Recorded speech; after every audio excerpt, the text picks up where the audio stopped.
ఆకాశవాణి నిరంతర ప్రసార స్రవంతి. ఇందులో ప్రతి బిందువు ఒక అనుభూతి. అలనాటి కార్యక్రమాలు తలుచుకుంటే చాలు, ఆనాటి మధుర స్మృతుల్లో తేలిపోతాం. విని ప్రతిస్పందన తెలుపుతారని కోరుతూ నమస్కారం. ఆకాశవాణి అమూల్య కార్యక్రమాల్ని వీక్షించడం కోసం ఏఆర్ హైదరాబాద్ ఛానల్ని సబ్స్క్రైబ్ చేసుకోవాల్సిందిగా మనవి చేసుకుంటున్నాం. ఛానల్లో మీకు కనపడుతున్న గంట చిహ్నాన్ని ఎంపిక చేయటం మర్చిపోకండి. నిరంతరం వీక్షించండి తరంతరం గుర్తుండిపోయే ఆకాశవాణి హైదరాబాద్ కేంద్రం ప్రసారాలు. ఆకాశవాణి హైదరాబాద్ కేంద్రం సమర్పిస్తున్న 100 ఏళ్ల వెండితెర వెలుగు జిలుగులు ధారావాహిక. వ్యాఖ్యాతలు శ్రీ మల్లాది చంద్రశేఖర్, శ్రీమతి వేమూరి సాధన. జీవిత కథే సినిమా అవుతుంది. ఆ సినిమానే మరో జీవిత కథను మారుస్తుంది. జీవన గమనాన్ని సినిమా పరిశీలిస్తుంది. సినిమాగా మారిన తర్వాత జీవన గమనాన్ని నిర్దేశిస్తుంది.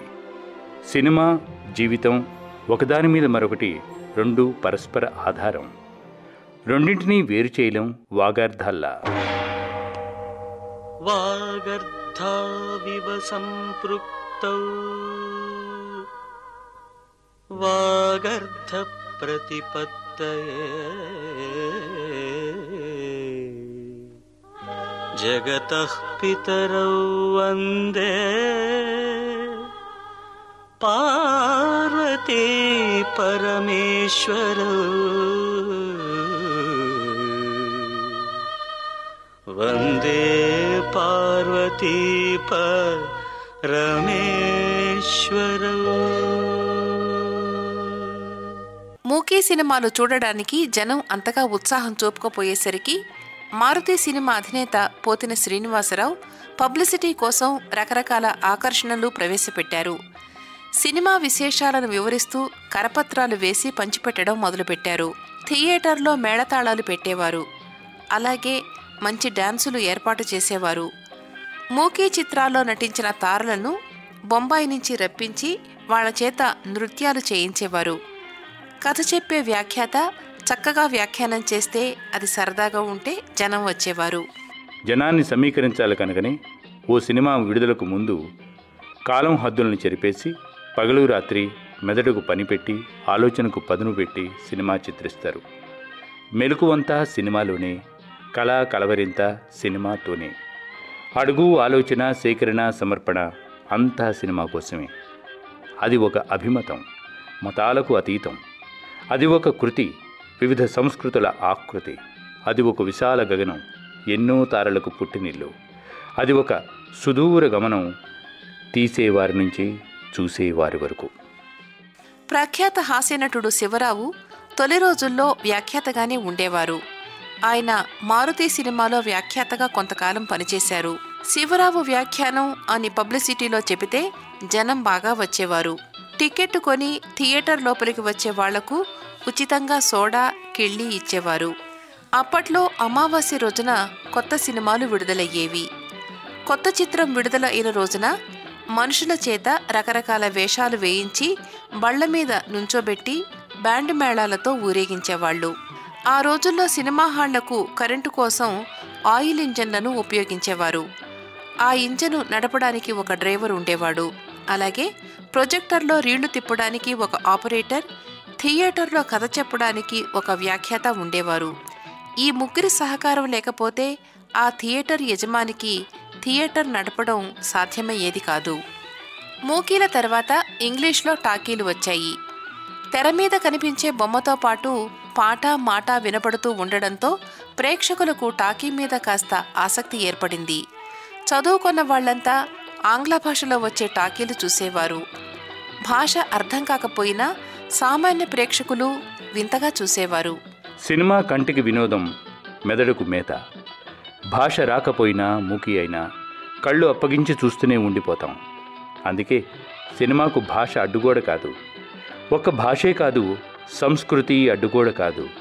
కథలు, గేయాలు, సంగీతం, సంఘటనలు ఒకదానిలోంచి మరొకటి. ఒక భాషలోంచి ఇంకో భాషలోకి డబ్బింగ్ అయినా, స్ఫూర్తిగా అయినా అలా అలా కలిసిపోతాయి. అయితే ఏది ఏమైనా తొలిసారి, మొదటిసారిగా, ఫస్ట్ టైం ముందుగా ఎవరు సినిమాలో ప్రవేశపెడతారో తొలి నైవేద్యం, ఘనత వారికే దక్కుతుంది. విశేషం ఏమిటంటే భారతదేశపు మొట్టమొదటి టాకీ ఆలం ఆరా బొంబాయిలో విడుదలైన రోజునే విజయవాడలోని మారుతి సినిమా థియేటర్లోనూ విడుదలైంది. మారుతి సినిమాలో ఓ మూకీ చిత్రం ప్రదర్శిస్తున్నారు. సినిమాలోని ఓ ఘట్టంలో భీమసేనుడికి మధ్యలోనే మీసం ఊడిపోయింది. అలా ఊడిన మీసంతోనే ఆయన నటించిన ఆ సన్నివేశాన్ని అలాగే ఉంచేశారు. సినిమా చూస్తున్న జనం గోల చేసి మీసం ఊడిన భీముడు అని అరిచి బయటికెళ్లి ప్రచారం చేశారు. అప్పుడు థియేటర్ అధినేత పోతిన శ్రీనివాసరావు ప్రొజెక్టర్ ఆపరేటర్తో మీసం ఊడిన షాట్ దగ్గర నుంచి మళ్లీ మీసం ఉన్న షాట్ వచ్చే వరకు కట్ చేయమని చెప్పారు. అలాగే చేయటంతో ఉన్నటువంటి జంప్ అనిపించిన సినిమాలో ఇప్పుడు మీసం ఊడినట్లు లేదు. వెంటనే పబ్లిసిటీలో కొత్త ప్రింట్ తెప్పించాం, ఇందులో భీముడికి మీసం ఉంటుంది, వచ్చి చూడండి అనేసరికి జనం చూసి నిజమేననుకుని ఆనందించారు. సమయస్ఫూర్తి అంటే అదే కదా. మరి ఈ తొలిటాకి ఆలమ్మారా కథా కమామిషేమిటో ఇప్పుడు చూద్దాం. తొలిటాకి ఆలమ్మారా తీసిన ఆర్జే షీర్ ఇరానీ 1885 డిసెంబర్ 10న పూనాలో జన్మించారు. ఆయన సినిమా ప్రస్థానం మొదట విదేశీ చిత్రాలను పంపిణీ చేయడంతో ఆరంభమైంది. అమెరికాలోని యూనివర్సల్ పిక్చర్స్ సంస్థ వారికి మన దేశంలో ప్రతినిధిగా వ్యవహరించేవారు. దాదా ఫాల్కే సినిమాలు తీయడం ఆయనకు ఎంతగానో స్ఫూర్తినిచ్చింది. ఆయన అడుగుజాడల్లోనే మొదటిసారిగా వీరాభిమన్యు అనే మూకీ చిత్రాన్ని తీశారు. ఆ తర్వాత ఇంపీరియల్ ఫిల్మ్ స్టూడియోను స్థాపించారు. విదేశీ టాకీలు అప్పుడప్పుడే రావడం, విజయవంతం కావడం చూసి మనము అలా చేయలేమా అని ప్రయత్నాలు ఆరంభించారు. అప్పటికి శబ్ద చిత్రం తీయడానికి ఎవరికీ అనుభవం లేదు. అందుకు కావలసిన సాధన సామగ్రి లేవు. అయినా ఏదో మొండి ధైర్యంతో రంగంలోకి దిగి రికార్డింగ్ యంత్రాన్ని ఆర్డర్ చేశారు. మరి సినిమాకి కథ కావాలి కదా. అప్పట్లో ఆలమ్మారా అనే రంగస్థల నాటకం విజయవంతంగా ప్రదర్శించబడుతూ ఉండేది. దాని హక్కులు తీసుకుని ఆ నాటకాన్ని జోసెఫ్ డేవిడ్ అనే రచయిత చేత వెండితెరకు అనుగుణంగా రాయించారు. अल्लाह तेरा भला करे बेटा, खुदा के नाम पे प्यारे, ताकत है गर देने की, दे दे कुछ चाहे अगर तो मांग ले मुझसे, चाहे अगर तो मांग ले मुझसे, हिम्मत है गर लेने की, ले ले अपने रोजे नमाज का सदका इस हाजतमंद का भी रोजा खुलवा दो बेटी. దేదే ఖుదాకే నామ్సే భిక్షుకుల నోట ఇప్పటికీ వింటూనే ఉంటాం. ఈ పాట తొలిసారిగా పాడిన వ్యక్తి వజీర్ మహమ్మద్ ఖాన్. ఆ రకంగా బాలీవుడ్ మొట్టమొదటి గాయకుడు ఆయన. ఇంతకీ ఆ పాట ఏ చిత్రంలో ఉందో తెలుసా? ఆలమ్మారాలో.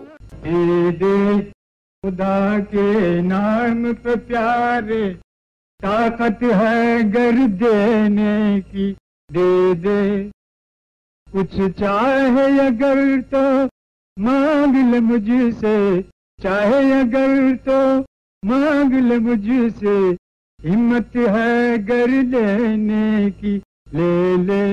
ఆర్జే షీర్ ఇరానీని అంతగా ఆకర్షించిన ఆ ఆలం ఆరా కథ ఇది. अल्लाह तेरा भला करे. अब तू कहाँ से रोजा खोलेगी बेटी? उसकी सबसे बड़ी नेमत नमक और पानी से. కుమార్పూర్ రాజుకి ఇద్దరు భార్యలు. పట్టపురాణి దిల్బహార్, రెండవ రాణి నౌబహార్. రాజుగారి గురువు రెండవ రాణి నౌబహార్కి పుట్టే కొడుకే రాజవుతాడని చెప్పడంతో పట్టపురాణికి నౌబహార్పై అసూయ ఏర్పడుతుంది. నౌబహార్ కుమారుడికి క్యుమర్ అని పేరు పెడతారు.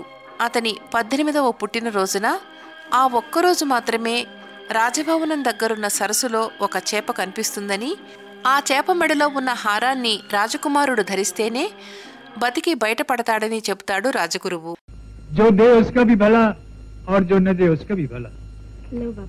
పట్టపురాణి దిల్బహార్ సేనాధిపతి ఆదిల్తో అక్రమ సంబంధం ఏర్పరచుకుంటుంది.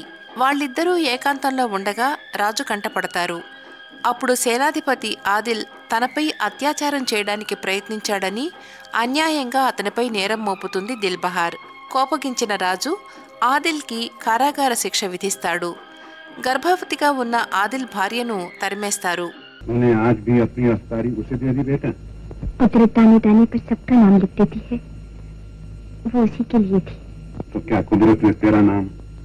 सिर्फ नमक और पानी पे लिखा है। अगर वो चाहेगा तो इसी नमक और पानी को मेरे लिए सबसे बड़ी नेमत बना देगा बाबा। ఆదిల్ భార్యకు ఓ పాప పుడుతుంది. పాపను ఓ వ్యక్తికి అప్పగించిన ఆదిల్ భార్య తన భర్త నిరపరాధి అని చెప్పి మరణిస్తుంది. ఆ పాప పేరే ఆలం ఆరా.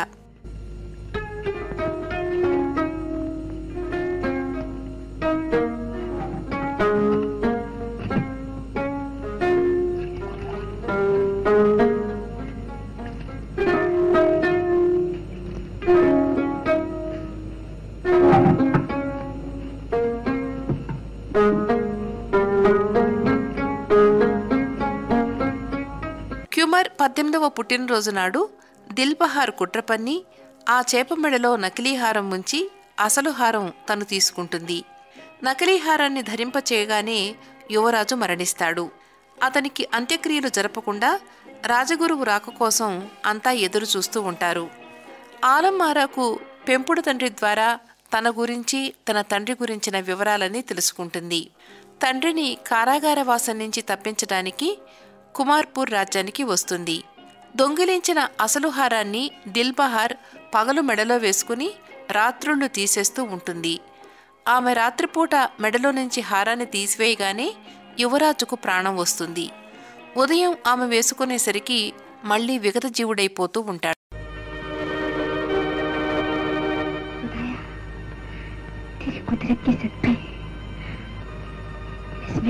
తండ్రి కోసం అన్వేషణలో ఉన్న ఆలమారాకి ఓ రోజు రాత్రి సమయంలో ప్రాణాలతో ఉన్న యువరాజు కంటపడతాడు. ఇద్దరూ ప్రేమలో పడతారు. ఆ తర్వాత దిల్బహార్ కుట్ర బయటపడడంతో అసలు హారం యువరాజు మెడలో వేస్తారు. దాంతో అతను ఎప్పటికీ సజీవుడైపోతాడు. ఆలమారాను పెళ్లి చేసుకుంటాడు. ఆమె తండ్రి నిరపరాధిగా విడుదలవుతాడు. కథ సుఖాంతమవుతుంది. खुदा के नाम पे प्यारे ताकत है गर देने की, दे दे कुछ चाहे अगर तो मांग ले मुझसे, चाहे अगर तो मांग ले मुझसे, हिम्मत है गर लेने की, ले ले. కొన్ని కథలంతే ఎన్నేళ్లైనా కొత్తగా ఉంటాయి. కథ, సన్నివేశం, దర్శక ప్రతిభ, పాత్రల ఎంపిక, నటీనట అభినయ పాటవం, పాట, మాట, సంగీతం, సాంకేతిక వర్గం వెరసి మురిసి మురిపింపచేసేలా ఉంటేనే ఆ ముచ్చటైన సినిమా ఎవరు అన్నట్టుగా ఆయిల్లో నిలబడాలి. అంటే భూత వర్తమాన భవిష్యత్ కాలాలకి ప్రతీకలైన ఆనాటికి ఈనాటికి ఏనాటికి అలా ఆయిల్లో నిలబడే సినిమాని మదిలో సదా నిలిచిపోతుంది అంటారు.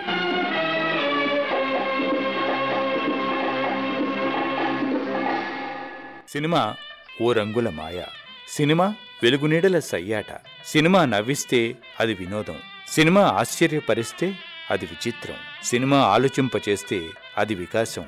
సినిమా తెలియచేస్తే అది విజ్ఞానం. పాటకో సంగీతం, మాటకో సాహిత్యం ఇవేమీ చేయలేకపోతే సినిమా ఓ సరదా కాలక్షేపం. ఓ జీవితానికి ప్రతిరూపం సినిమా. కొన్ని జీవితాలకు ఆదర్శం సినిమా. ఆహ్లాదాన్నే కాదు, ఆరాధ్య దైవాలను తయారు చేసే అద్భుత సాధనం సినిమా. 100 వసంతాల్లో 1200 మూకీలు, 43,000 టాకీలు. దర్శకత్వ ప్రతిభకు కథా మాటల సాహిత్యం, గాత్రవాద్య సంగీతం, నటన, నృత్యం, నేర్పు, కూర్పు, శబ్దగ్రహణం, ఛాయాగ్రహణం అన్నీ కలిస్తే కథ కంటికి చేరుతుంది, డబ్బు జేబుకు చేరుతుంది. ఈ చిత్రంలో ఆలం ఆరాగా జుబేదా నటించారు. యువరాజు పాత్రధారి విఠల్. పృథ్వీరాజ్ కపూర్, ఎలిజర్, జగదీష్ సేఠి, జల్లుబాయ్, డబ్ల్యూఎం ఖాన్, మోడీ మొదలైన వారు ముఖ్య పాత్రలు ధరించారు. కొన్ని సంవత్సరాల తర్వాత ప్రసిద్ధ దర్శక నిర్మాతగా రాణించిన ఎల్వి ప్రసాద్ ఈ చిత్రంలో అక్కడక్కడ 4-5 చిన్న చిన్న పాత్రల్లో కనిపిస్తారు. గమ్మత్ ఏమిటంటే ఈ టాకీ చిత్రంలో హీరో పాత్రధారి విఠల్కు ఒక్క డైలాగు కూడా లేకపోవడం. విదేశీ నిపుణుల నుంచి ఎలాంటి సహాయము తీసుకోకుండా అనేక కష్ట నష్టాలు కోర్చి ఈ చిత్రాన్ని 4 నెలల్లో పూర్తి చేశారు. 10,500 అడుగుల నిడివిగల ఆలం ఆరాను తీయడానికి అప్పుడైన ఖర్చు 40,000 రూపాయలు. ఈ చిత్రానికి ప్రత్యేకించి సంగీత దర్శకుడంటూ ఎవరూ లేరు. ఇరానీ పర్యవేక్షణలోనే హార్మోనియం, వయోలిన్, తబలాలతో చిన్న వాద్యగోష్ఠిని ఏర్పరిచి కళాకారులు కెమెరా ముందు పాడుతుండగా వెనుక వాద్యకారులు వాయిస్తూ ఉండగా ఆ పాటల చిత్రీకరణ, రికార్డింగ్ ఒకేసారి జరిపారు. 1931 మార్చి 14న ఆలం ఆరా బొంబాయిలోని మెజెస్టిక్ సినిమా థియేటర్లో విడుదల చేశారు. ఈ తొలి టాకీని చూడడానికి అప్పట్లో జనం ఎంతగానో ఉత్సాహాన్ని చూపారు. విజయవంతంగా ఆ థియేటర్లో 8 వారాల పాటు నడిచింది. అంతకుముందే ఒక మూకీ చిత్ర ప్రదర్శనకు ఆ థియేటర్ బుక్ అయి ఉండడంతో 9వ వారంలో ఈ టాకీని తీసివేయవలసొచ్చింది. కథా కళా కూర్పు కలిపితేనే సినీ కథా కథనం. అనగా అనగా ఓ సినిమా కథ. అద్భుత ఆవిష్కరణకు శ్రీకారం, దర్శక దిశానిర్దేశం. సినీ వినీలాకాశంలో తళుకుమనే తారకల పరిచయం. పదానికి పాటను కూర్చే గేయ రచయిత గుండెని పలికిస్తే చిత్రాలలో విచిత్రాలు.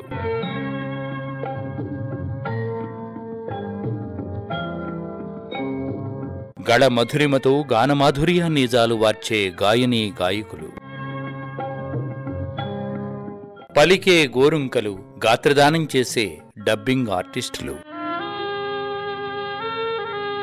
ఆకాశ నీహారికల వెంట ఆలోచనల్లో ఏ మూలనో తళుక్కుమని మెరిసే ఓ సినీ గేయం.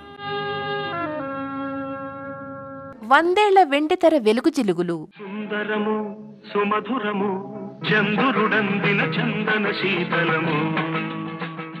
100 ఏళ్ల వెండితెర వెలుగు జిలుగులు.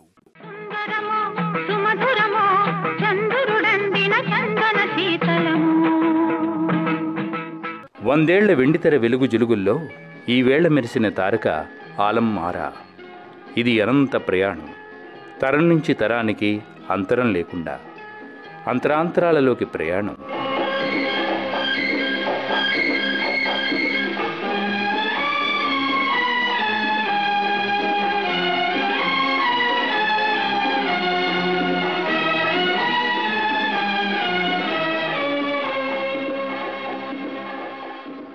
ప్రతిరోజు ఉదయం 8:35 ప్రసారమవుతున్న ఈ 20 నిమిషాల కార్యక్రమంపై మీ అమూల్యమైన అభిప్రాయాలు తెలియజేయవలసిందిగా వినయంగా అభ్యర్థిస్తున్నాం. మీ అభిప్రాయాలను ప్రతి బుధవారం మిగతా శ్రోతలతో పంచుకుంటాం. మరి మా చిరునామా 100 ఏళ్ల వెండితెర వెలుగు జిలుగులు, care of station director, Akashvani, Hyderabad. భలే భలే అందాలు సృష్టించిన దర్శక ప్రజ్ఞ, మానవుడే మహనీయుడు అనిపించే సాంకేతిక ప్రతిభ, స్వరములు ఏడైనా సరిగమలు గలగలలు అనే సంగీత ప్రపంచం, కృషి ఉంటే మనుషులు ఋషులవుతారు అనే నటనా పాటవం, నెమలికి నేర్పిన నడకలివి అనిపించే నాట్య కౌశల్యం, నా గొంతు శృతిలోన పాడాలనే ఉంది అనే గాయనీ గాయకులు, ఏరా మనతో గెలిచే ధీరుడవ్వడరా, నేనే నెంబర్ 1 అంటున్న సినిమాలు, ఆడించుచున్నాడు ఈ బొమ్మలాట గురించి ఎలా తెలపాలి. 100 ఏళ్ల వెండితెర వెలుగు జిలుగుల ఈ భలే మంచి రోజున జీవితమే సఫలం చేసుకున్న కళాకారులను స్మరించుకుని చిత్ర విచిత్రాలకు చిరునామా అయిన 100 ఏళ్ల సినీ విశేషాలతో కలుసుకుందాం. అందాక సెలవు. మరి నమస్కారం. మీరింతవరకు 100 ఏళ్ల వెండితెర వెలుగు జిలుగులు ధారావాహిక విన్నారు. వ్యాఖ్యాతలు శ్రీ మల్లాది చంద్రశేఖర్, శ్రీమతి వేమూరి సాధన. రచన శ్రీ బికే ఈశ్వర్. నిర్వహణ శ్రీ మల్లాది చంద్రశేఖర్. ఈ కార్యక్రమం ఆకాశవాణి హైదరాబాద్ కేంద్ర సమర్పణ.